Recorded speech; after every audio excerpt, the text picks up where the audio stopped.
Bismillahirrahmanirrahim. Assalamualaikum warahmatullahi wabarakatuh. Perkenalkan, nama saya Bayu Rizky Hidayat selaku moderator dari kelompok 4. Pada kali ini kami dari kelompok 4 akan mempresentasikan tentang hasil kerja kami tentang perkembangan manusia di dalam kandungan. Pertama-tama, perkenankan kami untuk memperkenalkan diri terlebih dahulu. Nama saya Bayu Rizky Hidayat dan juga 3 teman saya, ada Anissa Khalawatul Zakiyah, Hafizah Aryani, dan juga Tiara Paramita. Rumusan masalah pada presentasi kali ini, pertama, bagaimana tahapan perkembangan janin pada kandungan.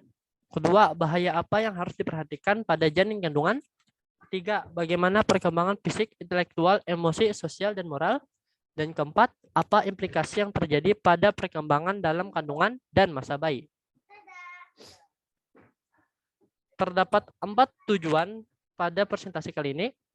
Pertama, untuk mengetahui tahapan perkembangan janin dalam kandungan. Kedua, untuk mengetahui perkembangan fisik, intelektual, emosi, sosial, dan moral. Yang ketiga, untuk mengetahui bahaya yang harus diperhatikan pada janin kandungan. Dan keempat, untuk mengetahui implikasi yang dapat terjadi pada masa perkembangan dalam kandungan dan masa bayi. Pertama, kita akan membahas tentang perkembangan janin pada kandungan.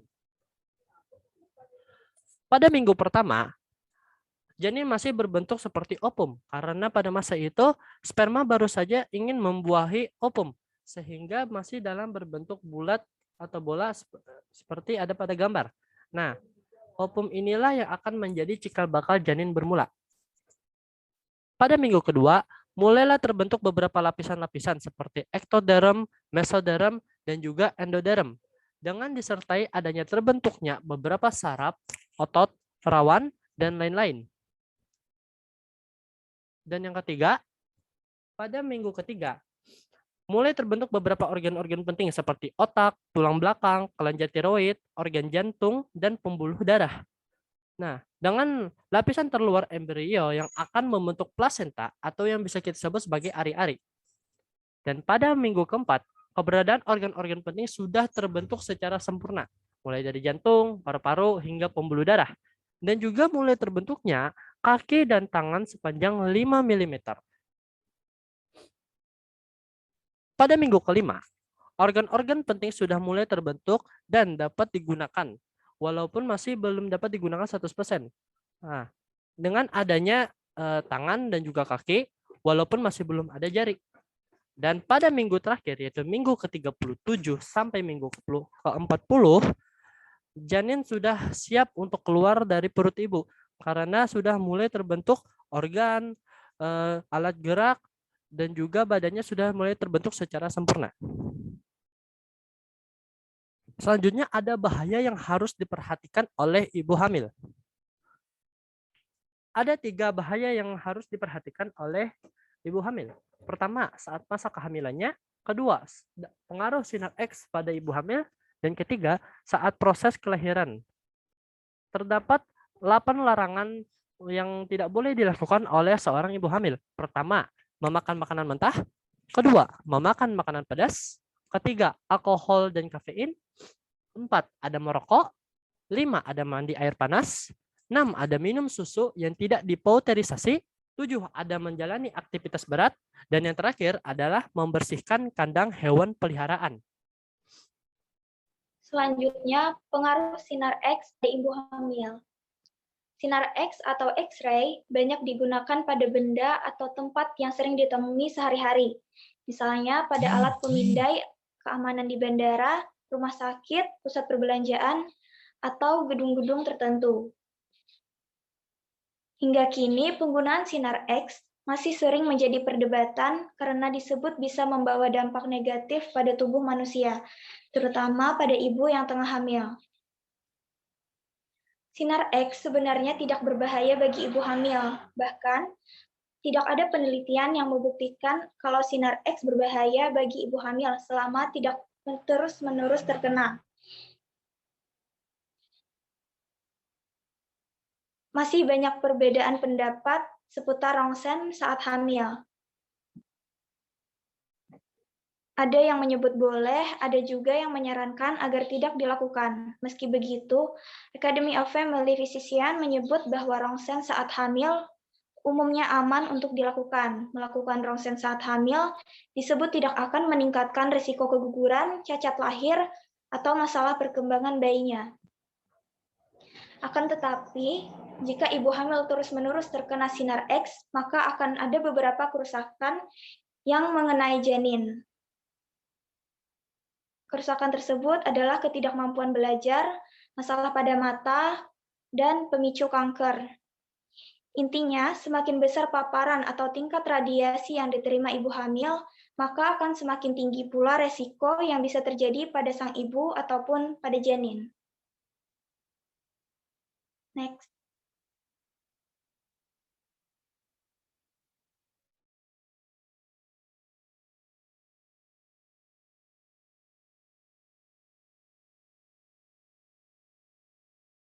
Persalinan. Yang pertama adalah persalinan normal dan kedua persalinan sesar.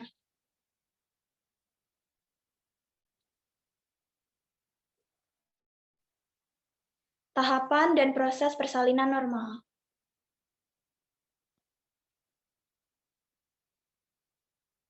Yang pertama, pembukaan, yaitu awal persalinan dimulai. Kedua, pengeluaran bayi atau disebut tahap kritikal.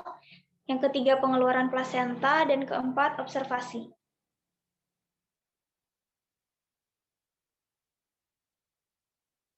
Tahap pertama yaitu pembukaan. Pembukaan merupakan tanda proses persalinan normal dimulai. Tahap ini diawali dari fase laten, yaitu datangnya kontraksi ringan yang hilang timbul. Tahap ini juga ditandai dengan rasa mulas yang semakin teratur, diiringi keluarnya lendir bercampur darah, dan pembukaan mulut rahim dari 0 sampai 3 cm. Selanjutnya adalah fase aktif, yaitu ketika pembukaannya telah mencapai 4 cm dan mulas terasa semakin kuat. Terkadang fase aktif ini juga disertai pecahnya selaput ketuban. Tahapan pembukaan sudah mencapai sentimeter, barulah disebut pembukaan lengkap. Durasi dari fase laten sampai pembukaan lengkap bisa memakan waktu 10 sampai 18 jam. Biasanya banyak ibu akan mengeluh nyeri punggung dari perut bagian bawah pada tahap ini. Tidak sampai situ saja, rasa itu akan semakin memuncak pada akhir tahapan ini di saat kontraksi makin kuat dan mulut rahim hampir terbuka sepenuhnya.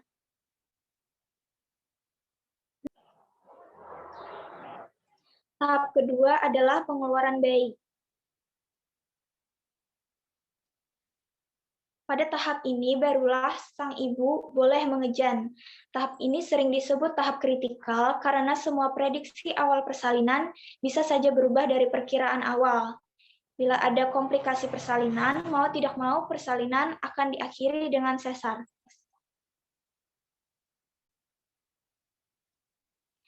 Tahap ketiga, pengeluaran plasenta. Tahapan ini bisa berlangsung antara 15 sampai 30 menit. Pengeluaran plasenta ini dimulai beberapa menit setelah bayi dan berakhir saat plasenta keluar. Biasanya, para dokter akan memeriksa perut ibu apakah masih ada plasenta atau tidak, karena plasenta yang tertinggal dalam perut ibu akan menyebabkan pendarahan.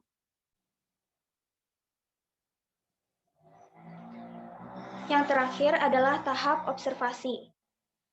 Tahap ini akan memantau kondisi ibu selama 2 jam setelah plasenta keluar.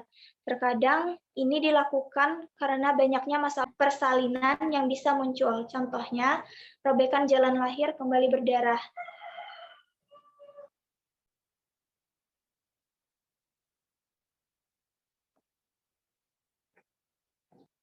Persalinan normal juga dapat menyebabkan komplikasi, misalnya persalinan memanjang, bayi terlilit tali pusar hingga tali pusar menumbung.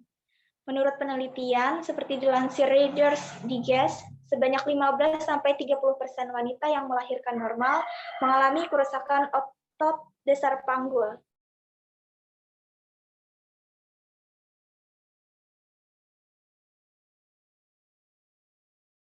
Materi selanjutnya akan disampaikan oleh teman saya yaitu Tiara Paramita.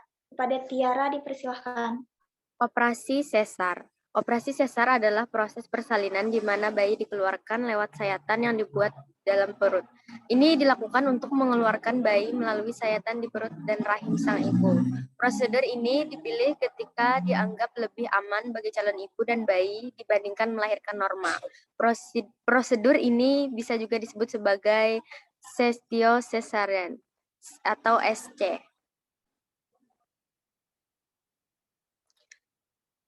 Operasi sesar hanya dapat dilakukan jika ada komplikasi yang terjadi pada persalinan normal dan atas persetujuan ibu. Namun tidak menutup kemungkinan operasi sesar baru direkomendasikan ketika proses persalinan sedang terjadi. Karena prosedur ini dapat dilakukan tanpa perencanaan dan sangat tergantung pada kondisi ibu dan bayi. Ada beberapa kondisi yang mengharuskan seorang ibu itu melahirkan dengan cara operasi sesar, yaitu proses persalinan yang tidak maju. Yang kedua, posisi janin yang tidak normal. Yang ketiga, gawat janin. Yang keempat, prolaps tali besar. Yang kelima, terhalangnya jalan lahir. Dan yang terakhir, ibu yang pernah menjalani operasi sesar.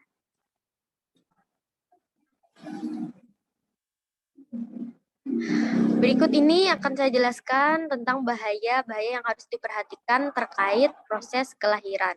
Yang pertama adalah pendarahan. Menurut penelitian tahun 2008, dikatakan bahwa setiap wanita meninggal tiap menitnya saat melahirkan. Itu 24% disebabkan karena pendarahan berat. Yang kedua, pendarahan vagina. Pendarahan masa nipas adalah pendarahan per vagina yang melebihi 500 ml setelah bersalin atau lebih dari 2 pembalut dalam 1 jam. Yang ketiga, ada masa nipas. Bahaya masa nipas salah satunya adalah diakibatkan masuknya kuman ke dalam alat kandungan seperti eksogen, kuman datang dari luar, antogen, kuman masuk dari tempat lain dalam tubuh, dan endogen, dari jalan lahir sendiri. Nah, kita masuk ke perkembangan fisik, intelektual, emosi, sosial, dan moral. Next. Pentingnya masa pranatal bagi bayi. Masa pranatal dapat mempengaruhi emosi dan sosial sang anak. Tanpa disadari, percakapan antara anak dan ibu atau anak dan lingkungannya telah terjadi dalam kandungannya. Pada bulan ke-6, seorang bayi dapat merasakan perasaan yang dialami oleh sang ibu. Beberapa pakar anak pun mengatakan jika bayi dapat merasakan stimulus-stimulus yang diberlakukan oleh ibunya. Stimulus yang dapat diberikan oleh ibu dapat berupa mengusap perut, berbicara dengan lemah lembut, dan mendongengkannya. Emosi juga dapat mempengaruhi perkembangan janin di dalam kandungannya. Tak jarang, anak yang lahir dalam keadaan abnormal seperti prematur, disabilitas, kehilangan berat badan, dan lain-lain. Hal ini dikarenakan ketika seorang ibu mengalami emosi yang berlebihan akan melepaskan hormon adrenalin yang besar dan akan menimpa anaknya yang masih janin ini. Hormon ini akan menghalangi proses pernapasan yang dialami janin, sehingga janin akan kehilangan udara atau kekurangan udara yang masuk. Selanjutnya ada perkembangan fisik.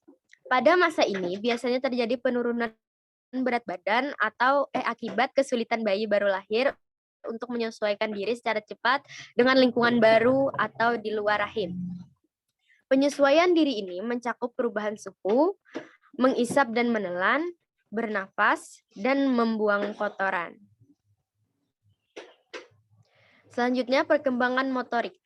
Ada 2 gerakan yang terdapat pada bayi, yaitu yang pertama gerakan keseluruhan. Gerakan menyeluruh terjadi di seluruh tubuh bila salah satu bagian tubuh distimulasi. Yang kedua ada gerakan khusus. Gerakan khusus meliputi bagian-bagian tubuh tertentu. Perkembangan bahasa. Yang pertama, menangis. Nah, menangis pada waktu lahir merupakan gerak refleks yang terjadi ketika udara masuk ke dalam tali suara yang menyebabkan tali suara bergetar. Yang kedua, suara eksplosif. Suara itu merupakan ucapan tanpa arti dan tujuan yang terjadi secara kebetulan. Selanjutnya, perkembangan kesadaran dan emosi. Kesadaran bayi baru lahir masih kabur, artinya bayi baru lahir tidak menyadari sepenuhnya tentang apa yang terjadi di sekitarnya.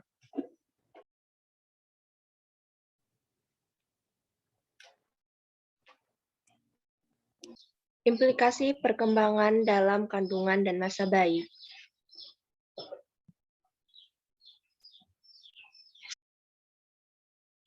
Implikasi pada pendidikan perkembangan janin membutuhkan perawatan yang kondusif untuk pertumbuhan dan perkembangan, agar bayi dilahirkan normal.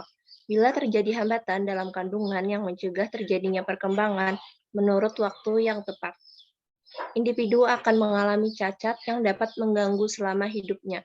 Urlock 1992.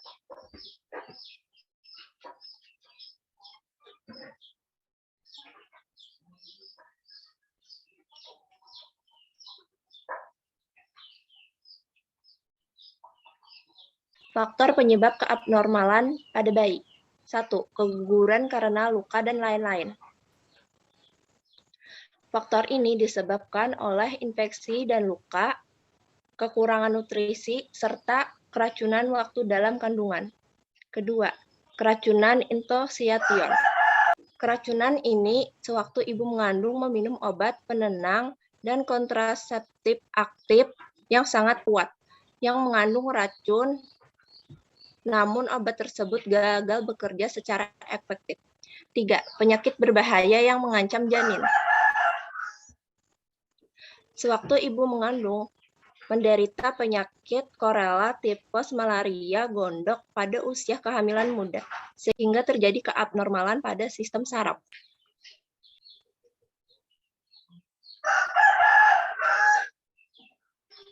Satu sampai 6% wanita mengalami toleransi pada glukosa karena hormon insulin dan enzim turut dihasilkan oleh plasenta.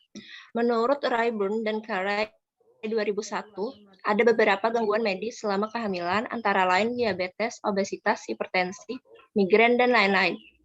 Selanjutnya dianjurkan agar semua pasien hamil diperiksa terhadap diabetes, karena wanita cenderung mengalami intoleransi terhadap glukosa selama kehamilan. Supaya bayi dilahirkan sehat, maka ibu harus merawatnya dengan baik dan membutuhkan perawatan secara fisik dan psikis dan menjauhkan dari bahaya-bahaya selama kehamilan. Pemeriksaan rutin selama kehamilan akan semakin mudah diketahui secara dini Gejala-gejala kelainan selama kehamilan. Sehingga pencegahan terhadap gangguan selama kehamilan sedini mungkin dapat dicegah dan diobati. Kesimpulan, masa kehamilan adalah masa yang sensitif atau rentan apalagi saat hamil muda.